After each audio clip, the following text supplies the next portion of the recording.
Well, I think the threat from climate change, for example, from global warming, is existential, just as the threat from nuclear conflict. But the difference is that it's a long-term threat. So the problem is that humanity is a little bit like the frog that's in the saucepan, who thinks the water's warm and it's quite pleasant and is not paying much attention, and then before too long discovers that it's boiling and he's dead. So, the difficulty that we face with climate change as an issue is persuading people today about the risks that are going to come in years hence. But I think that argument as an exercise in political advocacy is becoming easier to this extent, that younger people are much better informed about the science of climate change, and we're also starting to see greater frequency of droughts, greater frequency of storms, and so many of the consequences, if you like, of higher global temperature that has been predicted are now actually starting to come to pass.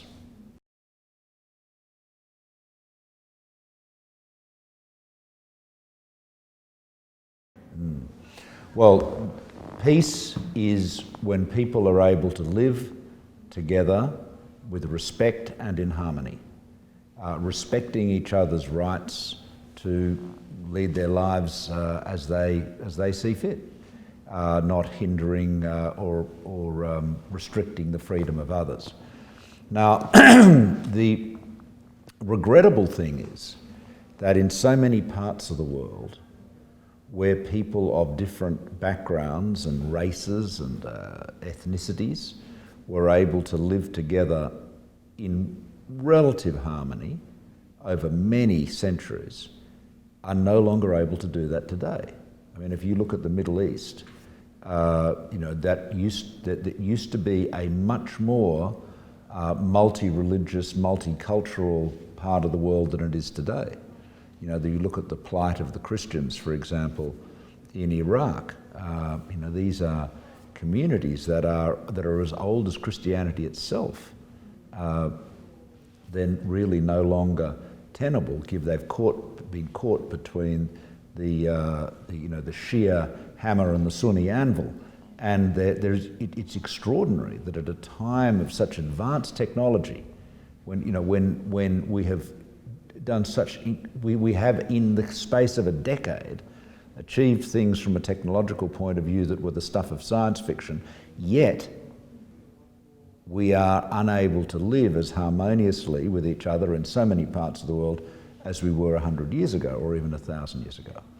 So in terms of this region, in terms of the challenge for peace in this region, the critical thing is to maintain the rule of law, to ensure that the strong are not able to do as they will, to ensure that might is not right, and to ensure that nations, whether they are big or medium-sized, members of the G20 like Korea and Australia and Japan, whether they're much smaller nations, are able to pursue their own destiny according to their own lights.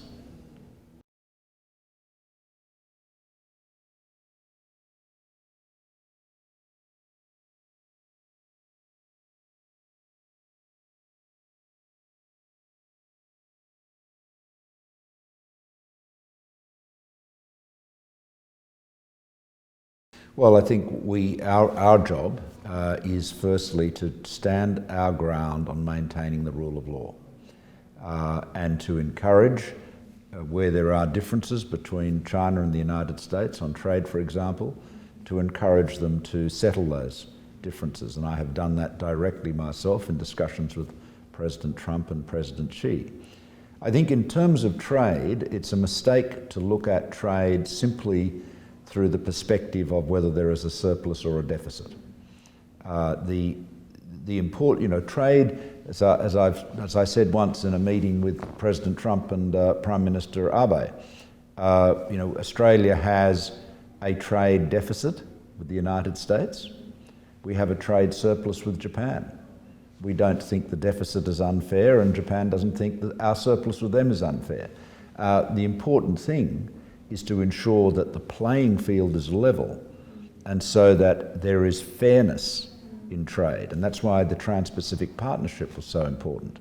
I mean, Shinzo Abe and I worked very hard to keep that deal alive after President Trump pulled out, and we did.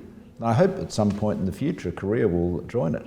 Yeah, well, I'm sure that will happen. It's the important thing was to keep it alive, because if we'd allowed it, if it had died, which is what everybody thought would happen, you couldn't resuscitate it. You needed to keep the momentum up, and Shinzo and I were able to do that.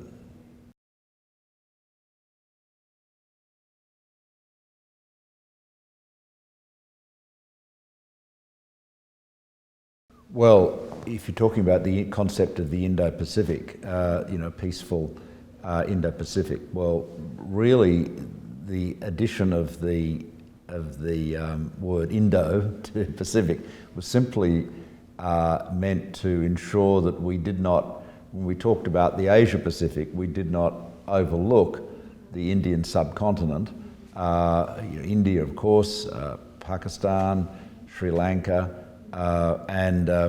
which were, of course, connected in every conceivable way, history, culturally, economically, strategically.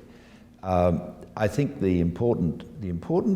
Look, I'll give you a key, what I think is a key concept. We have all grown up, people of my generation at any rate, in the concepts of the Cold War. And it's very easy to look at China and US through Cold War glasses, but it's a big mistake. It's also very easy to focus solely on the superpowers. What I set out to do as Prime Minister of Australia was ensure that the middle-sized powers, if you like, that's to say the powers other than China and the United States, worked more closely together, directly. So I went to considerable lengths to promote stronger ties with Japan, stronger ties with Indonesia, which of course is our closest neighbour, and the largest Muslim majority country in the world, as well as all the other countries in our region. But I think it is critically important to do that. Now, with Korea, I think, we, Australia and Korea, have so much in common. I mean, it is a very long list. Political values, cultural values, a very large, as you know, Korean community in Australia. We are the most successful multicultural society in the world, and so you couldn't imagine modern Australia without the Korean Australians. But I don't think Korea and Australia do enough together. So it's improving, but I certainly sought to encourage that as Prime Minister, but I think there's more to do. I can understand in the perspective from Seoul, you're focused on Beijing and Tokyo and Washington. I think it's important to look further afield.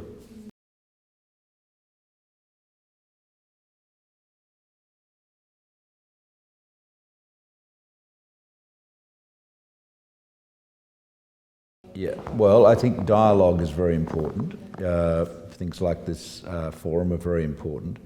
Cooperation in science and research is important, and that is increasing. I know that Korea has the hydrogen economy as a very high priority.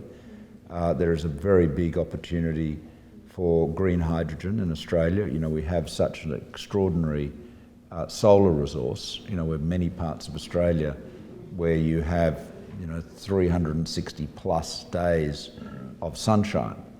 So that Australia will become a renewable energy giant if it chooses to, because of its geography and its the ability to create these big solar plants, and of course wind is another opportunity there. Now, so we're getting into a world where you're going to have more and more zero marginal cost generation In other words, electricity that has no marginal cost to produce. And what that's going to mean is that at different times of the day, at different times of the year, electricity will be very, very cheap. And that's where you can start using it to make hydrogen from water, green hydrogen, and that then is effectively as a means of storing energy.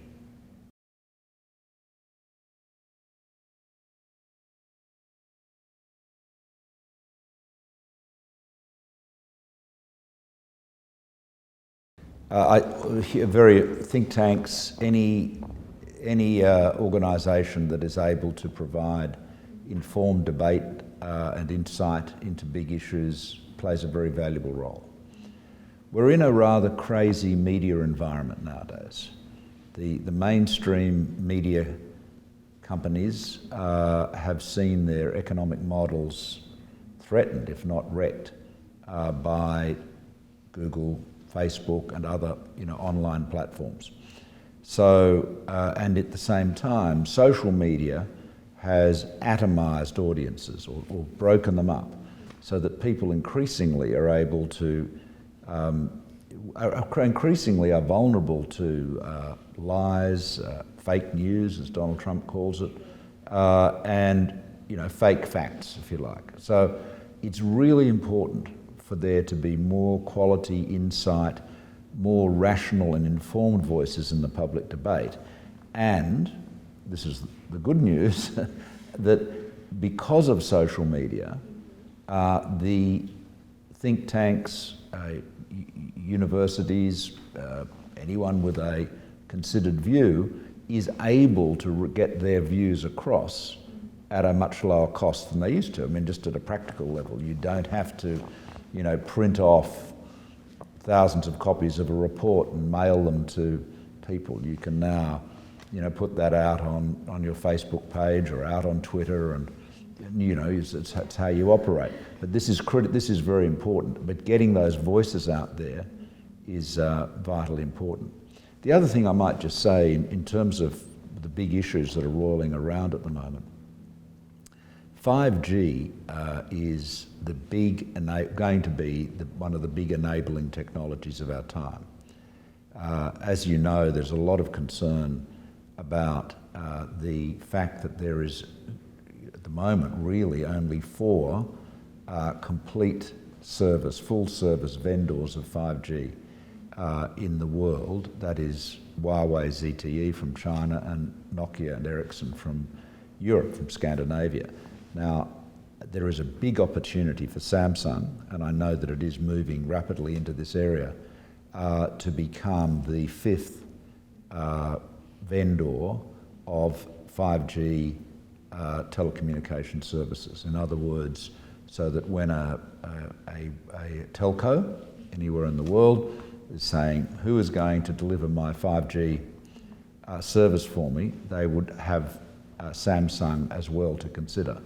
So I think that is a really important initiative on the part of Samsung to grow that, and I think that will be very well received, particularly in the West.